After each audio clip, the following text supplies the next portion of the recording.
নমস্কার, ঠিক সন্ধ্যে ৬টা নিউজ ১৮ বাংলা জেলা থেকে সরাসরি নিয়ে আপনাদের সঙ্গে রয়েছে আমি তমশ্রী। শুরুতেই যে খবরের দিকে নজর রাখতেই হবে, সন্দেশখালীর বেতাজ বাদশাহ শেখ শাহজাহানের পর এবার আরিয়াদহের বেতাজ বাদশাহ জয়ন্ত সিং একের পর এক যখন কুকীর্তি প্রকাশ্যে আসছে, তখন ত্রাসের আরো কি কীর্তি যে ছবি এই মুহূর্তে নিউজ ১৮ বাংলা আপনারা দেখছেন।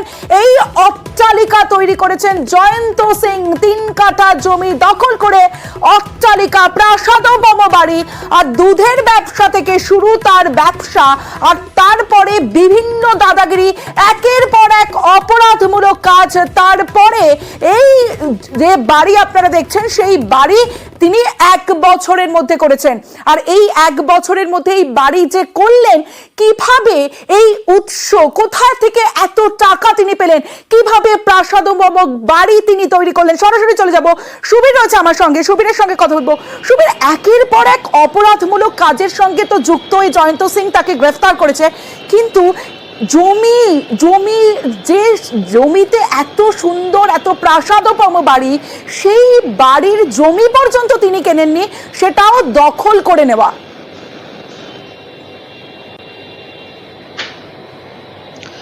দেখো, এই জায়গাতেই কিন্তু প্রশ্ন, কারণ এই যে জয়ন্ত সিং, তার যেখান থেকে উত্থান, অর্থাৎ জয়ন্ত সিংয়ের দুধের ব্যবসা ছিল এবং তার বাড়িতে গোশালা ছিল, এবং সেই জায়গা থেকে দাঁড়িয়ে জয়ন্ত সিং 2023 সালে ব্যবসায়ী অরিত্র ঘোষকে মারধরের ঘটনায় সে গ্রেপ্তার হয় এবং তার জেল হেফাজত হয়। তারপরে সে জেল থেকে জামিনে মুক্ত পেয়ে বাইরে আসে, এবং তারপরে কিন্তু স্থানীয় প্রমোটার থেকে শুরু করে যারা রাজনৈতিক যারা নেতা রয়েছেন, তাদের ছত্রছায়ায় তার আধিপত্য বিস্তার করে গোটা এলাকায়, এবং জমি কেনাবেচা থেকে শুরু করে প্রমোটিংয়ের ব্যবসা, ফ্ল্যাট তৈরি, বিভিন্ন কাজে যুক্ত হন এই জয়ন্ত সিং।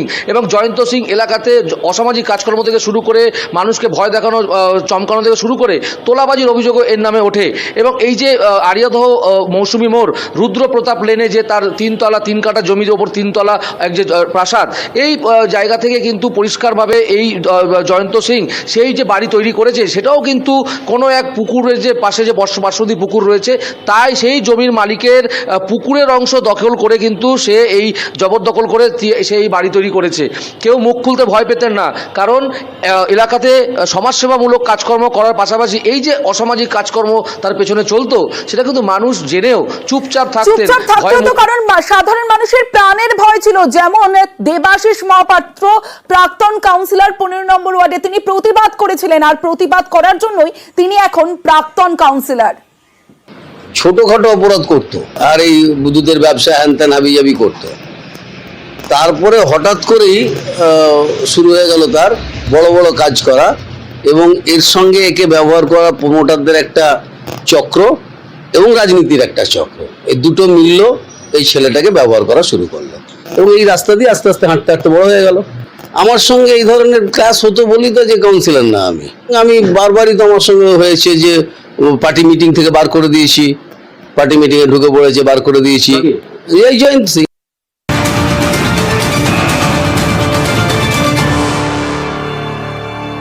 এই যে প্রাসাদোপম বাড়ি, এই বাড়ি তৈরিতেও জয়ন্তর দাদাগিরি, পুকুরের রাস্তা আটকে বাড়ির গেট, 10 ফুটের রাস্তা দখল জয়ন্ত সিং এর। জয়ন্তর প্রভাবে মুখে কুলুপ স্থানীয়দের, জয়ন্তর গ্রেফতারিতে অভিযোগ প্রকাশ্যে।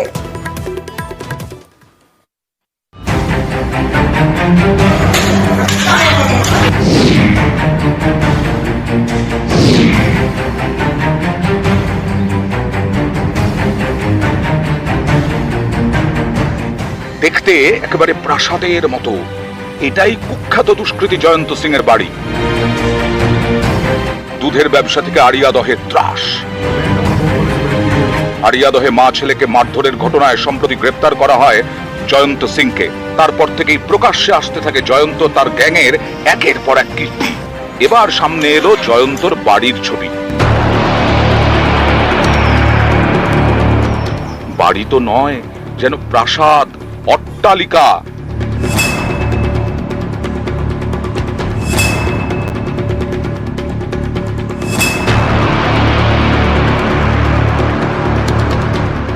আরিয়াদহের মৌসুমী মোড়ের কাছে প্রতাপ রুদ্র লেন, সেখানেই একটি পুকুরের পাশে জমি পড়েছিল।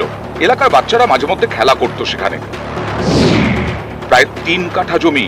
স্থানীয়দের দাবি 2023 জমি দখল করে 3 তলা বাড়ি বানিয়ে ফেলে জয়ন্ত। মাত্র 6 মাসে তৈরি করা হয় এই অট্টালিকা।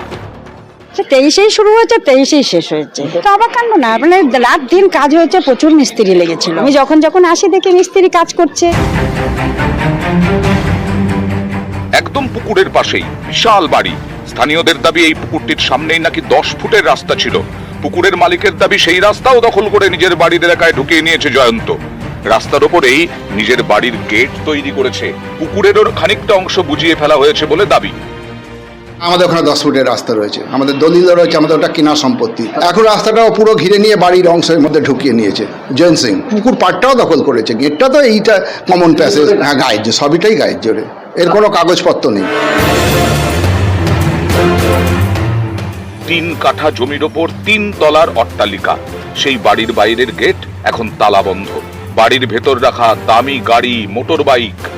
এটা 23-এই শুরু হয়েছে, 23-এই শেষ হয়েছে। অবাক তো হওয়ার তো কাণ্ডই একটা ব্যাপার আছে না। দিনে রাত্রে যে এমনি বাড়িতে যেমন মিস্ত্রি লাগে না, কম পাওয়া যায়, ওখানে দিনে রাত্রে কাজ হচ্ছে, সেটা তো একটা অবাকের ব্যাপার আছে না। সমস্যার মধ্যে বাড়ি হয়ে গেল।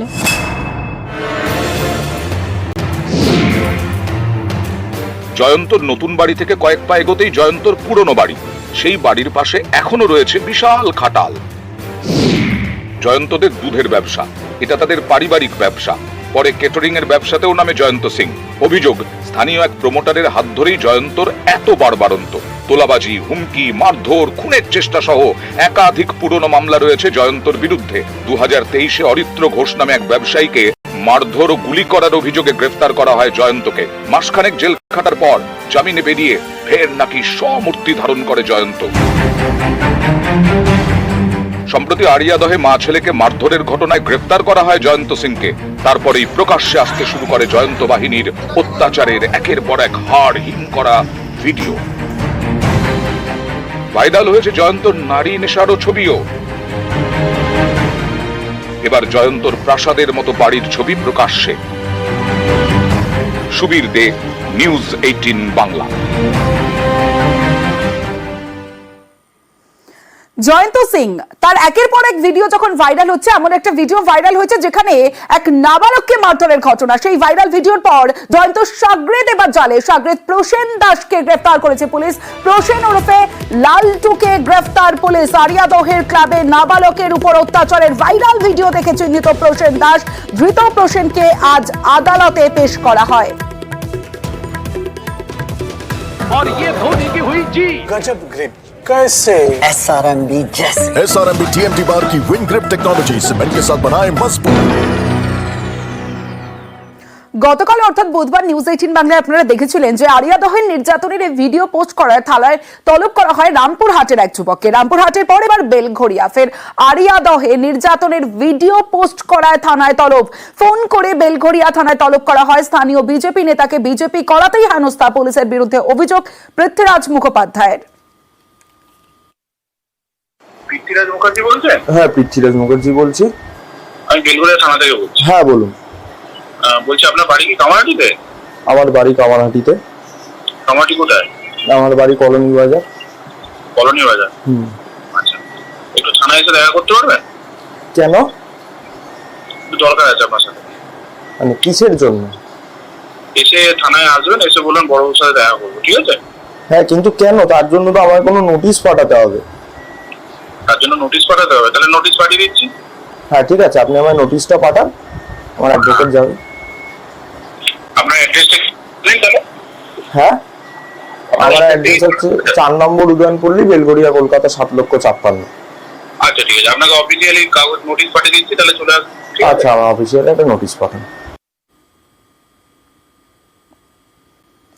বেলঘড়িয়া থানার নোটিশ পৃথ্বীরাজ মুখোপাধ্যায়কে। আর সেই নোটিশে কড়া পদক্ষেপ নয়, হাইকোর্টের নির্দেশে পৃথ্বীরাজ মুখোপাধ্যায়কে গ্রেফতার নয় নির্দেশ দেওয়া হয়েছে হাইকোর্টের তরফে। আড়িয়াদহের ভাইরাল ভিডিও পোস্ট করায় নোটিশ। ভাইরাল ভিডিও পোস্ট করায় বেলঘড়িয়া থানার নোটিশ। হাইকোর্টে সিবিআই তদন্ত ও রক্ষা কবচে মামলা। পৃথ্বীরাজ মুখোপাধ্যায়ের 4 সপ্তাহের রাজ্যকে তদন্তের অগ্রগতি রিপোর্টের নির্দেশ। রিপোর্ট পেশের নির্দেশ বিচারপতি অমৃতা সিনহার। আমার অপরাধটা হচ্ছে একটাই, যে আমি এই ভিডিওটা কেন ভারতীয় জনতা পার্টিকে দিয়েছি। এই অপরাধটার জন্যই পুলিশ আমায় ডেকে পাঠায়, এটা পরিষ্কার হয়ে যাচ্ছে। এবং পুলিশ খালি আমায় ডেকে পাঠায় নয়, পুলিশ কালকে বাড়িতে গিয়ে আমার মা এবং বাবার সাথে চূড়ান্ত হ্যারাসমেন্ট করে। যে জয়েন্ট সিং এর নামে আজকে অভিযোগ করা হয়েছে, এই জয়েন্ট সিং এর নামে প্রায় 9টা এফআইআর দায়ের ছিল, তো তারপরেও পুলিশ কোনো অ্যাকশন নেয়নি। আর তার থেকেও বড় কথা, যখন এই পোস্টটা ভারতীয় জনতা পার্টি মানে বিজেপি বেঙ্গলের টুইটার হ্যান্ডেল থেকে ফার্স্ট পোস্ট করা হয়, তারপরে যে রিজু দত্ত নিজেই ওটা রিটুইট করে বলেছে এটা 2021 সালের ঘটনা। তাহলে জানা থাকার পরেও 2021 থেকে 2024 তারা কেন কোনো অ্যাকশন নেয়? মাননীয় বিচারপতি সব পক্ষকে শুনে আপাতত যে নোটিশটি ওকে পাঠানো হয়েছে বলেছে নোটিশের সাথে কোঅপারেট করতে, যদি কোনো তথ্য থাকে যেটাতে তদন্তকে সাহায্য করা যায় সেই তথ্য দিতে। তবে আদালত আরও একটি জিনিস বলে দিয়েছেন, একটি ইন্টারিম প্রোটেকশন দিয়ে, যে কোনো মতে বা কোনো অবস্থায় এই ছেলেটির বিরুদ্ধে বা পিটিশনার যিনি ছিলেন তার বিরুদ্ধে কোনো রকমের কোয়ার্সিভ অ্যাকশন পুলিশ নিতে পারবে না কোর্টের অনুমতি ছাড়া। গত কয়েকদিন ধরে খবরের শিরোনামে আরিয়াদহ, একের পর এক ঘটনা উঠে আসছে আরিয়াদহ থেকে। এবার আরিয়াদহের ঘটনায় মমতা বন্দ্যোপাধ্যায়ের নিশানায় অর্জুন সিং। সেই সময়টা অর্জুন সিং ওখানকার এমপি ছিলেন এবং যারা করেছিল তারা কিন্তু অ্যারেস্ট হয়ে এখনো জেলে আছে। আরিয়াদহে নিগ্রহে ব্যবস্থা রাজ্যের। জয়ন্ত সিং সহ 6 দুষ্কৃতীকে গ্রেফতার পুলিশের। আগেও একাধিক মামলায় গ্রেফতার জয়ন্ত বলে দাবি করা হয়েছে রাজ্যের তরফে। ঘটনাটি মার্চ 2021 সালের 3 বৎসর আগের। নিগৃহীত ব্যক্তি তিনি পুরুষ।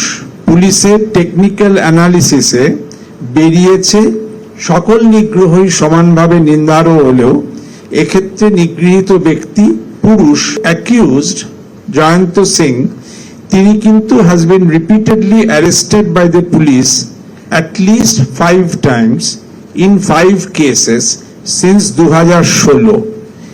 According to police, he is a known rowdy. বারংবার গ্রেফতার হয়েছেন পুনঃ বিভিন্ন কেসে।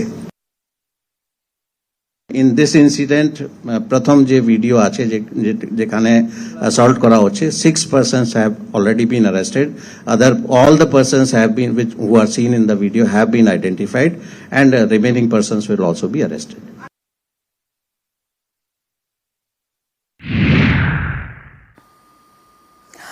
হাওড়ার ডোমজুড়ে ডাকাতি, আর সেই ডাকাতিতে এবার জালে বিহারের চাচি। বিহারের চাচিকে গ্রেফতার করা হয়েছে বিহার থেকে, আর ধৃত মহিলাকে ট্রানজিট রিমান্ডে নিয়ে আসা হয়েছে হাওড়ায়। ডাকাত দলের লিঙ্কম্যানের কাজ করত বিহারের এই চাচি। ডোমজুড়ে ডাকাতিতে জালে বিহারের চাচি, ধৃত মহিলাকে ট্রানজিট রিমান্ডে নিয়ে আসা হয়েছে হাওড়ায়। কারণ হাওড়া ডোমজুড়ে যে ডাকাতির ঘটনা, সেই ঘটনায় বিহারের চাচিকে এবার গ্রেফতার করা হয়েছে। আমার সঙ্গে আমার দুই প্রতিনিধি রয়েছে দেবাশিস, এবং আমার সঙ্গে আরেক প্রতিনিধি ডোমজুর থেকে রয়েছে দেবাশিস, অন্যদিকে আসানসোল থেকে রয়েছে দীপক। আমি প্রথমেই দেবাশিসের কাছে যাবো। দেবাশিস, এই যে ডোমজুরের ডাকাতির ঘটনাতে এই বিহারের চাচির ভূমিকা কি ছিল? দেখো, মূলত পুলিশ যে তদন্ত করে জানতে পেরেছে এবং যে ধৃত মনীষ থেকে শুরু করে বিকাশ ঝা তাদেরকে জিজ্ঞাসাবাদ করে যেটা জানতে পারে, আশা দেবী মাহাতো ওরফে চাচি ছিল এই ডাকাত দল। এই ডাকাত দল নয়, বিহারের একাধিক এই ধরনের ডাকাত বা দুষ্কৃতীদের লজিস্টিক সাপোর্ট দিত চাচি। বিভিন্ন জায়গায় বিভিন্ন রাজ্যে যারা ক্রাইম করতে যেত সেই রাজ্যে গিয়ে সে নিজে বাড়ি ভাড়া নিত এবং পরবর্তীকালে তার আত্মীয় আসছে বলে সেই ক্রিমিনালদের সেখানে আস্তানা দিত। যেটা করেছিল এই ডোমজুরের ডাকাতির ক্ষেত্রেও। আসানসোলে প্রায় 3 মাস সেখানে বাড়ি ভাড়া নেয় এবং পরবর্তীকালে সেখান থেকে অঙ্কুরহাটি, ডোমজুরের অঙ্কুরহাটিতে বাড়ি ভাড়া নেয়। তারপরে সেই ডাকাত দল তার আস্তানাগারে এবং তারপর রেইকি করার পর ডোমজুরে ডাকাতি করে তারা বিহারে চলে যায়। সেখানে গিয়েও কিন্তু এই আশ্রয়ের জন্য পৌঁছতে হয় চাচির কাছেই। চাচি সেখানে গা ঢাকা দেওয়ার ব্যবস্থা বা বিহারের বিভিন্ন জায়গায় তাদেরকে আস্তানা তৈরি করে দেওয়ার ব্যবস্থা এই চাচি করেছিল। পাশাপাশি যেটা জানা যাচ্ছে, এই ডোমজুরে ব্যবহৃত যে 2টি বাইক, সেই 2টি বাইক কেনার ক্ষেত্রেও চাচির ভূমিকা রয়েছে। ফলে আরো এই চাচি কি করেছিল, কিভাবে পুরো লজিস্টিক সিস্টেম তৈরি করে, পুরো ঘটনা তদন্ত করতে 14 দিনের পুলিশি হেফাজতের নির্দেশ আবেদন জানিয়ে পুলিশ 14 দিনের পুলিশি হেফাজত তারা পেয়েছেন। এই 14 দিন চাচিকে জিজ্ঞাসাবাদ করে এই ডোমজুরের খুনের ঘটনায় বা ডাকাতির ঘটনায় আরো অনেক তথ্য পাবে বলে মনে করছে। বেশ, आसनसोल में रिलेशन था, वहाँ आए थे। नहीं, कहाँ ही नहीं। मोनिश महातो कौन है आपको? नहीं जानते हैं, कोई नहीं है, हमको नहीं चिनते हैं उस सबको। आपका काम क्या? खेती बाड़ी करते हैं घर पर। क्या डकैती में प्लान किया आप? डकैती में नहीं, नहीं। হাওড়ার ডোমজুড়ে ডাকাতিতে জালে বিহারের চাচি, তাকে ট্রানজিট রিমান্ডে বিহার থেকে নিয়ে আসা হয়েছে হাওড়ায়, কিন্তু আসানসোলে দীর্ঘদিন বাড়ি ভাড়া নিয়েছিলেন এই বিহারের চাচি। আসানসোল থেকে আমার প্রতিনিধি দীপক রয়েছে আমার সঙ্গে, দীপকের সঙ্গে কথা বলবো। দীপক, তার মানে আসানসোলেও একাধিক জায়গায় আরো ডাকাতির ছক ছিল এই বিহারের চাচির।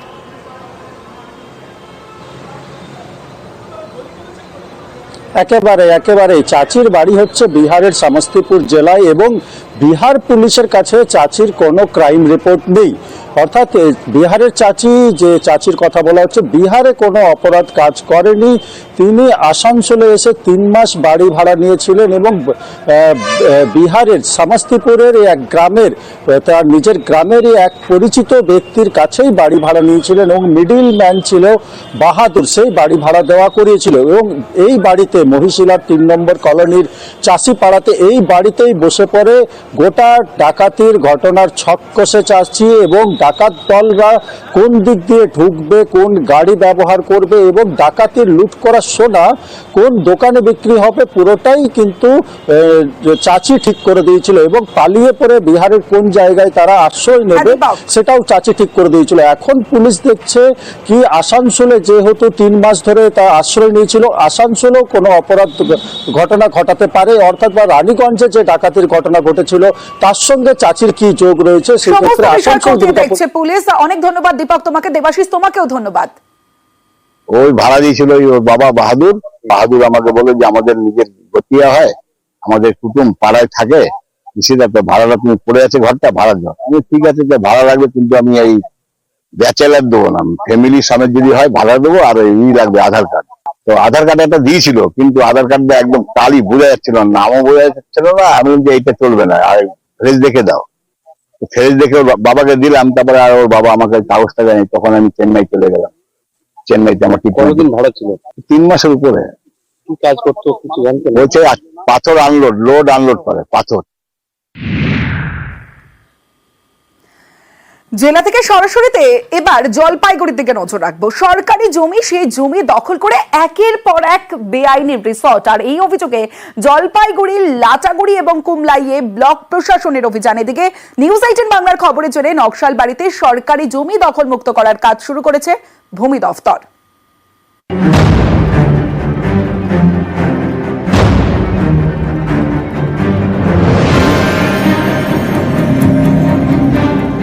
জলপাইগুড়ির গরুমারা জাতীয় উদ্যান পর্যটকদের অতি প্রিয়।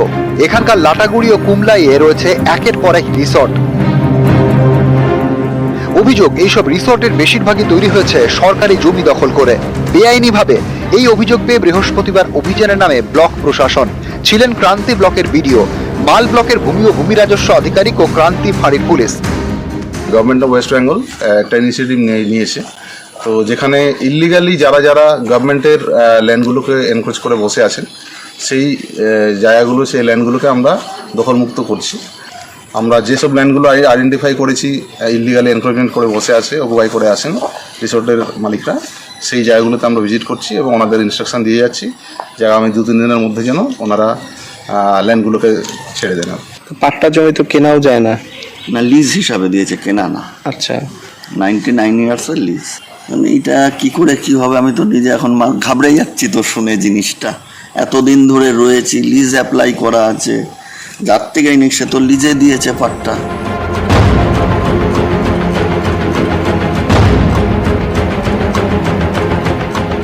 শিলিগুড়ির নকশালবাড়ির সেফদুল্লাহ মৌজা। অভিযোগ, এখানে দলিল জাল করে সরকারি জমিকে ব্যক্তিগত জমি দেখিয়ে বিক্রি করা হয়েছে। এইসব সরকারি জমি বাঁচাতে প্রশাসনের দ্বারস্থ হন নকশালবাড়ি পঞ্চায়েত সমিতির তৃণমূল সদস্য আশরাফ আনসারি। সম্প্রতি এই খবর দেখায় নিউজ 18 বাংলা, তারপরেই তৎপরতা। এ নিয়ে তদন্তে নামে নকশালবাড়ি ভূমি ও ভূমি রাজস্ব দপ্তর। তারা শিলিগুড়ি মহকুমা শাসককে রিপোর্ট পাঠায়। তারপরে সরকারি জমি ফেরানোর কাজ শুরু করে নকশালবাড়ি ভূমি ও ভূমি রাজস্ব দপ্তর। সেফদুল্লাহ মৌজার মোট 5 একর জমিতে বসানো হয়েছে সরকারি বোর্ড। আমরা তদন্ত শুরু করি এবং তদন্তে দেখা যায় কিছু সরকারি জমি বেয়াত হয়ে রয়েছে এবং আমরা ওটা প্রসিডিংস ড্র করি। আমাদের অ্যাজ পার এলআর অ্যাক্ট আমরা অ্যানালমেন্ট প্রপোজাল করে আমরা এসডিও সাহেবের কাছে পাঠাই। সেই জমিটি পুনরুদ্ধার করেছি, আমাদের রেকর্ড কালেকশন হয়ে গেছে এবং সেখানে আমরা সরকারি বোর্ড লাগিয়ে দিয়েছি। 116 একরের বেশি জমি আমরা চিহ্নিত করেছি এবং সেখানে বোর্ড লাগানোর কাজ কমপ্লিট করেছি। অবৈধভাবে জমিন মাফিয়ারা যে পাট্টাটা খতিয়ানটা বানিয়েছিলেন সেই খতিয়ান খারিজ হয়ে 5 একর 10 ডিসমিল জমি ভূমি দপ্তর এখানে রাজ্য সরকারের বোর্ড লাগাচ্ছে। এটা আমরা খুশি। সমস্ত জমি যে 60 বিঘা যে মাফিয়ারা জালি খতিয়ান বানিয়ে যে বিক্রি করছেন সেই জমিনের উপরে স্টেপ করা হোক। নকশালবাড়ির হাতি ঘেঁষায় বড় ছাড়ুজোত। এখান দিয়ে গিয়েছে এশিয়ান হাইওয়ে।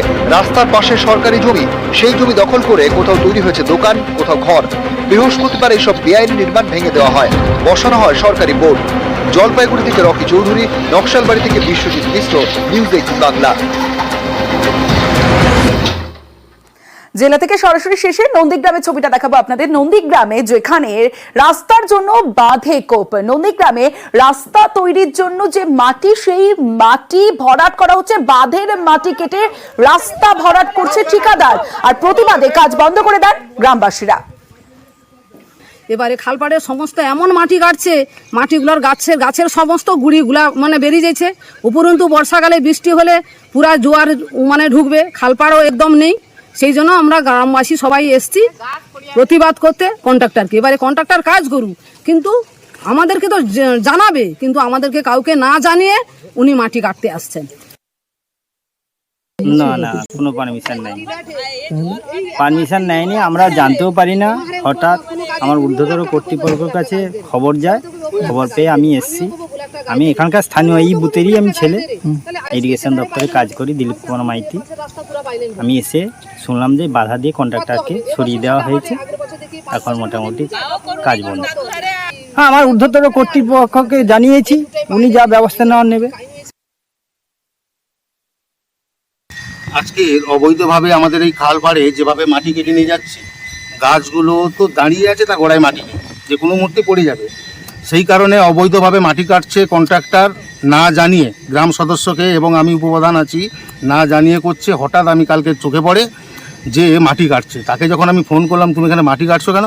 না, আমার ইচ্ছা, আমি খুশি, তোমার কি করা আছে করে নাও। আমার সঙ্গে চ্যালেঞ্জ করে মাটি কাটছিল। আমি গ্রামবাসীকে তা জানাই, গ্রামবাসী সবাই মিলে এসে প্রতিবাদ করতে এসছে। তা আইনত তার পদ্ধতিতে যাওয়া হবে, আইনানুগ ব্যবস্থা নেওয়া হবে।